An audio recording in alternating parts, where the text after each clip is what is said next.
नमस्कार मैत्रिणी, आज आपल्याला शेवग्याच्या शेंगांची आमटी बघायची आहे. तर आपण इथे शेवग्याच्या शेंगा घेतल्या आहे, स्वच्छ धुवून आणि त्याच्यावरची जी आहे ती साल वगैरे काढून घेतलेली आहे. त्याच्यात आपण आता थोडंसं मीठ टाकणार आहोत. त्याच्यात आपण हे बघा थोडंसं मीठ टाकलेलं आहे. त्याच्यानंतर थोडीशी हळद टाकणार आहोत आणि थोड्याशा वाफवून घेणार आहोत. हे बघा, आणि आता आपण इथे गॅसवर ठेवून देणार आहोत आणि वाफवून घेणार आहोत. तोपर्यंत आपण मसाला करणार आहोत. तर इथे आपण ओला लसूण घेतलेला आहे, अद्रक घेतलं आहे, एक छोटा कांदा घेतलेला आहे आणि खोबरं घेतलं आहे आणि एक टमाटा घेतला आहे. तर आपण टमाटाने आणि फक्त खोबरं भाजून घेणार आहोत, कांदा भाजून घेणार आहोत, लसूण तसाच ठेवणार आहोत आणि मग आपलं याचं वाटण तयार करायचं आहे. आपण आता हे भाजून घेतलं, मिक्सरच्या भांड्यात टाकणार आहोत. आपलं वाटण तयार झालेलं आहे. गॅसवर इथे कढई ठेवली आहे आणि आपल्याला वाटण आता त्याच्यात टाकायचं आहे.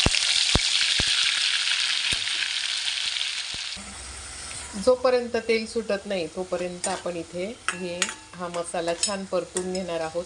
आपल्या इकडे शेंगा छान अशा शिजत आलेल्या आहे. हे बघा, या ठिकाणी आपल्या शेंगा छान शिजत आलेले आहे आणि इकडे आपण जे वाटण होतं ते तेल सुटत नाही तोपर्यंत परतत आहोत. तुम्हाला आवाज येत असेल, बघा वरती तेल सुटत आलेलं आहे, म्हणजे त्याच्यातलं पाणी आपण वाटण करताना थोडंसं पाणी टाकलं होतं बारीक होण्यासाठी.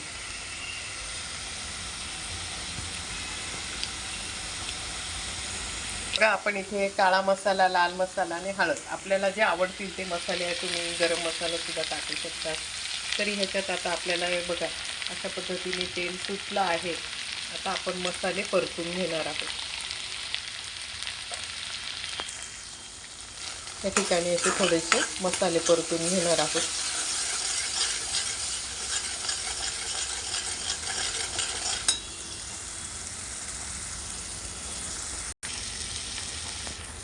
छान असे मसाले परतले गेले आहेत. आता आपण त्याच्यात शेवग्याच्या शेंगा सगळ्यात आधी आपण त्याच्यात टाकणार आहोत. हे बघा, आपण शेंगा टाकून घेतल्या आहेत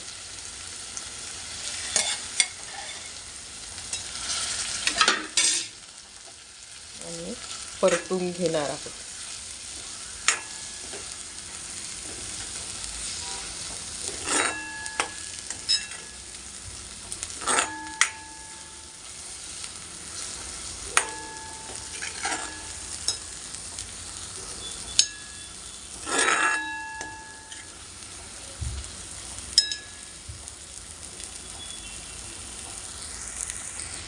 छान असा खमंग असा वास सुटलेला आहे, तेल पण सुटायला लागलेलं आहे.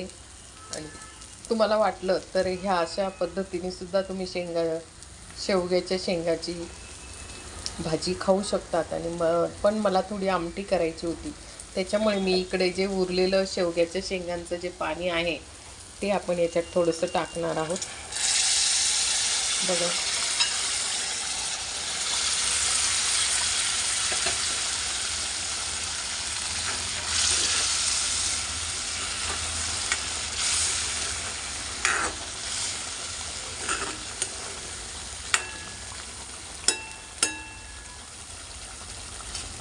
छान असं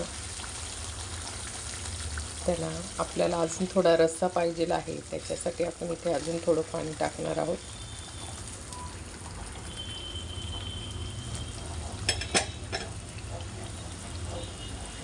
छान असं आता आपण उकळू देणार आहोत आणि मग त्याच्यावरून कोथिंबीर टाकणार आहोत. असं 2-4 मिनटं आपण आता ही भाजी उकळू देणार आहोत. बघा, छान अशी आपली ही शेवग्याची आमटी तयार झालेली आहे आणि छान मस्त.